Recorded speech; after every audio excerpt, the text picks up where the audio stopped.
I have said before that I'm not against SGR, but I'm against in the manner the business undertakings, including the guarantees that the Jubilee government has had to take to realize this project. And I have been very, very clear that I am going to stand against moving the port operations from Mombasa to Naivasha. Yesterday, the President made a fool out of us by saying we can't pack the port into some sort of a rucksack and take it to Naivasha. But we know very well you can actually move the operations of the port, and that is what we are saying here, utenda kazi wa port. And let me tell you why I have been very vocal over this position. If you looked carefully on the project SGR, this project has 4 levels of guarantee. First of all, the question that we're asking, it is not the undertaking of the Kenya Ports Authority. Why is it then the Jubilee government has forced KPA to guarantee the loan? That is the question we're asking. So therefore, you are doing this at the expense of Mombasa. Hence, the process of compelling or forcefully moving cargo out of Mombasa without the consent of the importers. I am already aware they moved yesterday 120 containers out of Mombasa into the ICD of Nairobi. The owners of those containers were not consulted. They were not even informed. They randomly picked containers and moved them to Nairobi. Now, what this means for Mombasa is that the young men and women that are doing clearing and forwarding can no longer do that here in Mombasa.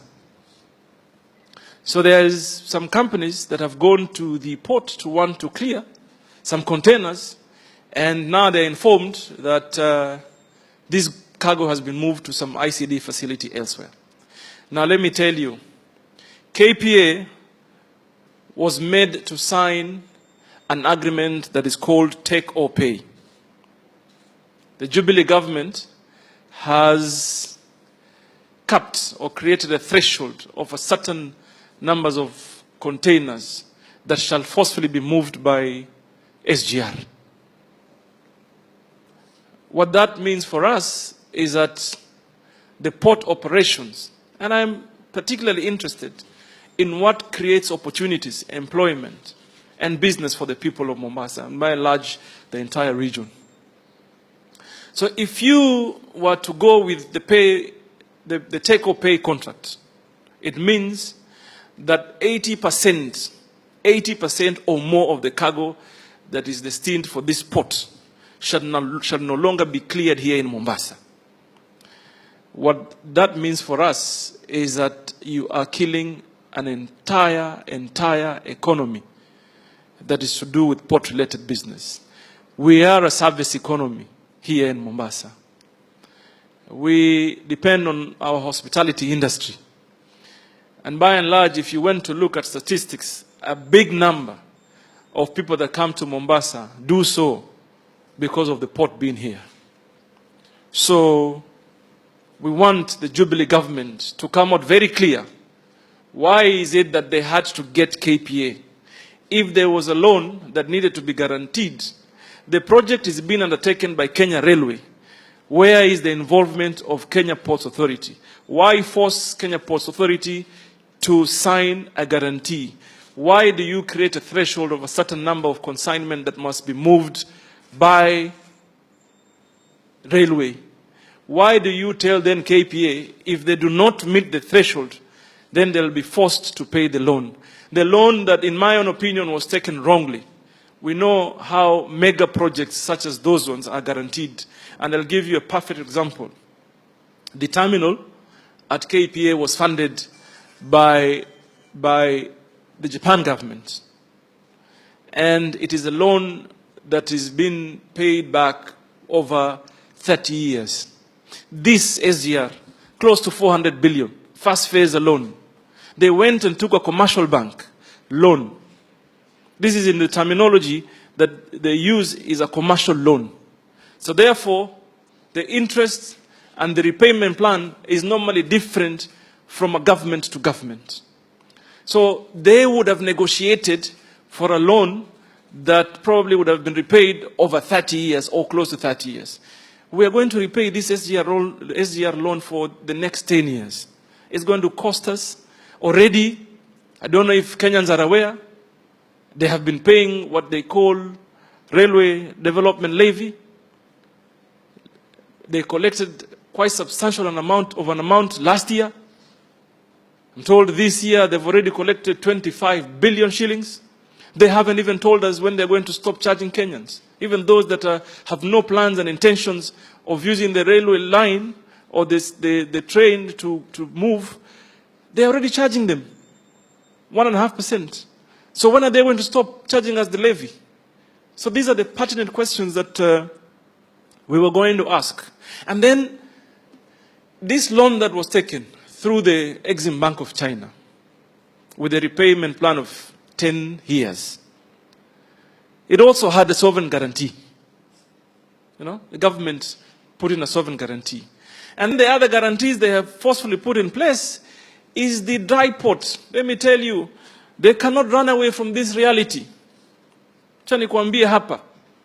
Acha Uhuru, acha Ruto, acha nani, even my other colleagues from this region, ambao wanatafuta viti, those that have been somehow in leadership position, msijidanganye wenyewe. You are killing your own city because of pleasing your bosses, really. You know, the kind of statements they issue, ati bandari haiwezi kuhamishwa. We have not said you're moving the port. We are saying here very categorical that you are moving the operations of the port into Naivasha. And that is why we are opposing. We don't want you to do that because this port, KPA alone has a direct employment of over 7,000 people. Now you look at the clearing and forwarding, warehousing, truckers, the bus companies. Tena leo najua, we first of all are a liberalized economy. You know, we as government must encourage competition because that's how we thrive.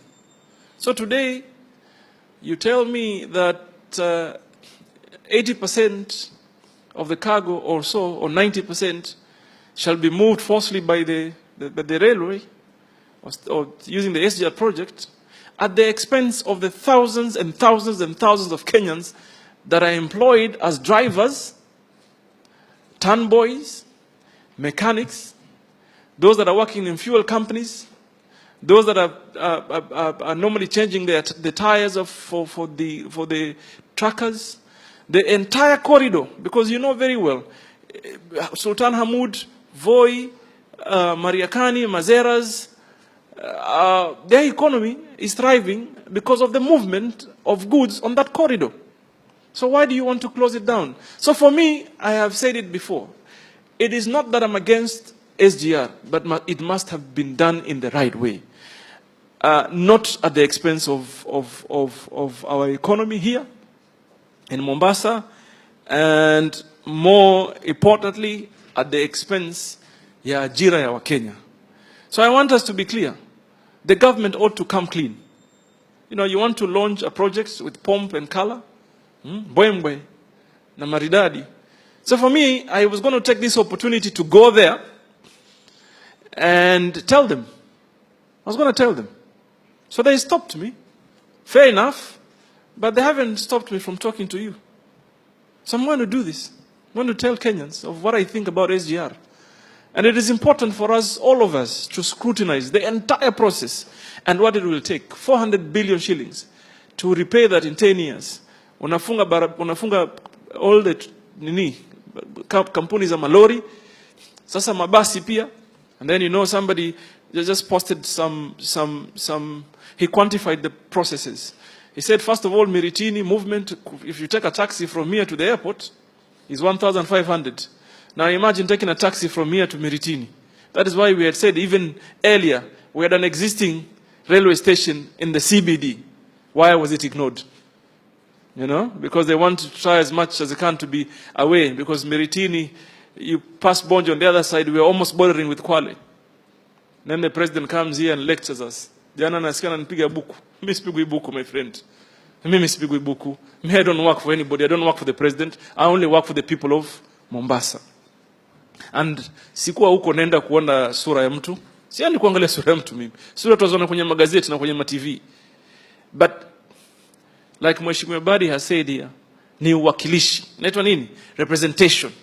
First of all, kuna watu pale, and we had even negotiated with National Land Commission, that in the process of compensation, we needed to introduce what we had called then ancestral interests.